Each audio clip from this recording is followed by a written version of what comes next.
ಇದ್ಯಾಕಪ್ಪ ಹಿಂಗ್ ಕುಣಿತಾ ಇದಾರೆ ಅಂತ ಅನ್ಕೊಂತೀರಾ? ಅದು ಹೊಸ ಬೆಡ್ ಬಂದ್ಮೇಲೆ ಅಷ್ಟು ಮಾಡ್ಲಿಲ್ಲ ಅಂದ್ರೆ ಹೇಗೆ? ಈ ಬೆಡ್ ಡೆಲಿವರಿ ಆದ ತಕ್ಷಣ ನನ್ನ ಮಗಳು ಓಪನ್ ಮಾಡು ನೋಡ್ಬೇಕು ಅಂತ ಹಠ ಮಾಡಕ್ ಸ್ಟಾರ್ಟ್ ಮಾಡಿದ್ಲು.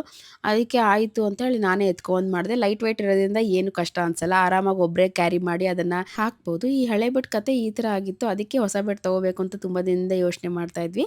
ಅಮೆಜಾನಲ್ಲಿ ಇದ್ರ ರಿವ್ಯೂಸ್ ಎಲ್ಲ ನೋಡಿ ಚೆನ್ನಾಗಿದೆ ಅಂತ ಅನ್ಸ್ತು. ಹಾಗೆ ಇನ್‌ಸ್ಟಾಗ್ರಾಮಲ್ಲೂ ತುಂಬಾ ಜನ ಇದ್ರ ಬಗ್ಗೆ ಹೇಳ್ತಾ ಇದ್ರು. ಅದಕ್ಕೆ ನಾವು ತರಿಸಿ ಚೆಕ್ ಮಾಡಿ ನೋಡೋಣ ಅಂತ ಆರ್ಡರ್ ಮಾಡಿದ್ವಿ. Floor anti gravity matrix. ಇದು ತುಂಬಾ ಮೆತ್ತಗೂ ಇಲ್ಲ, ತುಂಬಾ ಹಾರ್ಡು ಇಲ್ಲ, ಮೀಡಿಯಮ್ ಆಗಿ ಚೆನ್ನಾಗಿದೆ. ತುಂಬಾ ಮೆತ್ತಗಿದ್ರೆ ಒಳಗೆ ಹೋದಂಗೆ ಅನ್ಸುತ್ತೆ ಮಲಗಿದಾಗ. ಇದರಲ್ಲಿ ಮೋಷನ್ ಐಸೋಲೇಷನ್ ಟೆಕ್ನಾಲಜಿ ಇರೋದ್ರಿಂದ ಪಕ್ಕದಲ್ಲಿ ಯಾರು ಎಷ್ಟು ಕುಣಿದು ಏನ್ ಮಾಡಿದ್ರು ಏನು ಡಿಸ್ಟರ್ಬೆನ್ಸ್ ಅಲ್ಲ, ಆರಾಮಾಗಿ ನಿದ್ದೆ ಮಾಡ್ಬೋದು. ಹಾಗೆ ಏನಾದ್ರು ಗಲೀಜಾದ್ರೆ ಇದನ್ನ ಆರಾಮಾಗಿ ರಿಮೂವ್ ಮಾಡ್ಬಿಟ್ಟು ವಾಶ್ ಮಾಡಿ ಮತ್ತೆ ಹಾಕೋಬಹುದು. ನೈಟ್ ಮಲ್ಕೊಂಡಾಗ ನನ್ನ ಮಗಳಂತೂ ತುಂಬಾ ಒದ್ದಾಡ್ತಾಳೆ, ನಿದ್ದೆನೆ ಬರ್ತಾ ಇರಲಿಲ್ಲ. ಇವಾಗಂತೂ ಏನು ಡಿಸ್ಟರ್ಬೆನ್ಸ್ ಇಲ್ಲದೆ ಆರಾಮಾಗಿ ಮಲ್ಕೋಬಹುದು ಎಷ್ಟು ಒದ್ದಾಡಿದ್ರು. ಹಾಗೆ ನಾನು ಕ್ರಾಫ್ಟ್ ಜಾಸ್ತಿ ಮಾಡ್ತಾ ಇರ್ತೀನಿ. ಅದಕ್ಕೆಲ್ಲ ಒಂದೇ ಕಡೆ ಕುತ್ಕೊಂಡು ಮಾಡೋದ್ರಿಂದ ಸೊಂಟ ನೋವು, ಬೆನ್ನೋವೆಲ್ಲಾನು ಇತ್ತು.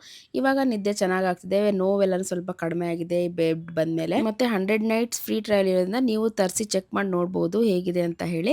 ನಿಮಗೂ ಈ ಬೆಡ್ ಲಿಂಕ್ ಬೇಕಂದ್ರೆ ಬಯೋ ಅಲ್ಲಿ ಇರುತ್ತೆ, ಚೆಕ್ ಮಾಡಿ.